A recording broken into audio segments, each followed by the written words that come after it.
नमस्कार।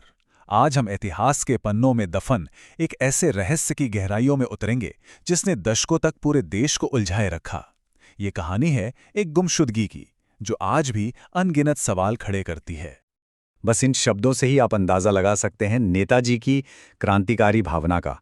एक ऐसी शख्सियत जिसका हौसला डर से कहीं ज्यादा बुलंद था। तो जरा सोचिए, साल था 1945।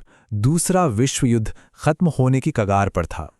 पूरी दुनिया का नक्शा बदल रहा था और इसी उथल-पुथल के बीच भारत की आज़ादी की लड़ाई भी एक बहुत ही नाजुक मोड़ पर खड़ी थी। और फिर अचानक एक खबर आती है जिसने जैसे सब कुछ बदल कर रख दिया। 18 अगस्त 1945 को ताइवान में एक प्लेन क्रैश होने की खबर। और उस हादसे के साथ ही भारत का एक महान सपूत हमेशा के लिए इतिहास के पन्नों में एक पहेली बनकर रह गया। तो कहानी शुरू होती है एक विमान हादसे से, एक आधिकारिक कहानी जिस पे यकीन करने से ज्यादा सवाल उठाए गए। सरकारी तौर पर जो कहानी सुनाई गई वो बड़ी सीधी सादी थी। कहा गया कि प्लेन क्रैश में बुरी तरह जलने की वजह से नेताजी की मृत्यु हो गई, बस बात खत्म। लेकिन कहानी जितनी सीधी दिख रही थी, हकीकत उतनी ही उलझी हुई थी। देखिए, ना कोई शव मिला, ना कोई तस्वीर जारी की गई, और तो और जिस राख को उनकी बताया गया, दशकों बाद भी उसका डीएनए टेस्ट तक नहीं हुआ। और ये शख्स सिर्फ आम लोगों के मन में नहीं था।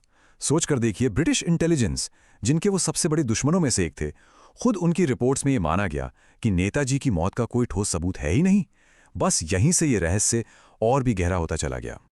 अब ये मामला सिर्फ ताइवान के एक प्लेन क्रैश तक सीमित नहीं रहा। ये एक ग्लोबल पजल बन चुका था, जिसकी कड़ियां दुनिया के अलग-अलग कोनों से जुड़ रही थीं। हादसे के बाद सालों तक दुनिया भर से नेताजी के देखे जाने की खबरें आती रहीं। 1946 में एक ब्रिटिश जासूस ने उन्हें मंचूरिया में देखने का दावा किया। फिर 1949 में रूस की जेलों में उनके होने की अफवाहें उड़ी। 50 के दशक में तो भारत में ही उनके जैसे दिखने वाले एक साधु की चर्चा होने लगी। यहां तक कि 60 के दशक में केजीबी के सीक्रेट नोट से भी ऐसे ही संकेत मिले। इन सभी थ्योरीज में से एक कहानी ऐसी थी जो सबसे ज्यादा मजबूत और कह सकते हैं सबसे ज्यादा हैरान करने वाली थी। ये कहानी थी उत्तर प्रदेश के एक साधु की, जिन्हें दुनिया ने गुमनामी बाबा के नाम से जाना।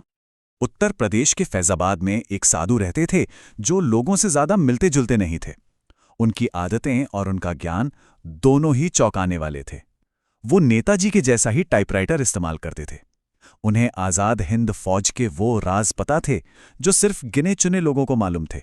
और उनका चश्मा भी हूबहू नेताजी जैसा ही था। और असली तूफान तो तब आया जब उनकी मृत्यु हुई। जब उनके संदूक खोले गए तो जो सामान मिला उसने सबके होश उड़ा दिए। उनके सामान में नेताजी के परिवार की निजी तस्वीरें, आईएनए से जुड़े दस्तावेज और वर्ल्ड वॉर II के वक्त की जर्मन दूरबीन तक मिली। ये सब एक गुमनाम साधु के पास क्या कर रहा था? लेकिन सबसे बड़ा, सबसे ठोस सबूत तो फोरेंसिक जांच से सामने आया। जब लिखावट के एक्सपर्ट्स ने गुमनामी बाबा और नेताजी की हैंडराइटिंग का मिलान किया, तो नतीजा जानते हैं क्या था? 80 से 90% समानता। अब ये कोई इत्तेफाक तो नहीं हो सकता, है ना? तो ये सवाल आज भी हवा में तैर रहा है। क्या भारत का एक महान क्रांतिकारी अपनी पहचान छिपाकर हम सबके बीच जी रहा था? इतने सारे सबूत, इतने सारे सवाल, लेकिन सच वो तो जैसे सरकारी फाइलों में कैद होकर रह गया। और सरकारी जांच ने इस रहस्य को सुलझाने के बजाय और भी उलझा दिया। सरकार ने इस मामले पर 3 जांच आयोग बनाए। पहले 2 आयोगों ने तो बस वही पुरानी प्लेन क्रैश की कहानी को दोहरा दिया। लेकिन फिर 2005 में आया मुखर्जी आयोग, और इसने साफ साफ कह दिया कि प्लेन क्रैश का कोई सबूत ही नहीं है। और पता है क्या हुआ? सरकार ने इस रिपोर्ट को ही खारिज कर दिया। फाइलों पर फिर से ताले लग गए। तो आखिर सच क्या था? शायद हम कभी न जान पाएं। लेकिन एक चीज है जो इस रहस्य से भी कहीं बड़ी है, और वो है नेताजी की विरासत, जो आज भी जिंदा है। चाहे उनकी मृत्यु 1945 में हुई हो या वे दशकों तक गुमनामी में जिए हों, नेताजी की आत्मा और उनके विचार कभी नहीं मिट सकते हैं। उनका ये नारा भारत की आज़ादी की लड़ाई की आग बन गया, जो आज भी हमारे दिलों में जलती है। तो आखिर में वही सवाल कि क्या एक महान क्रांतिकारी ने अपनी जिंदगी गुमनामी में पूरी की, या फिर उनकी वो अदम्य भावना ही इस अनसुलझे रहस्य के रूप में आज भी हमारे बीच जिंदा है? इसका जवाब शायद हमेशा इतिहास के पन्नों में ही दफन रहेगा।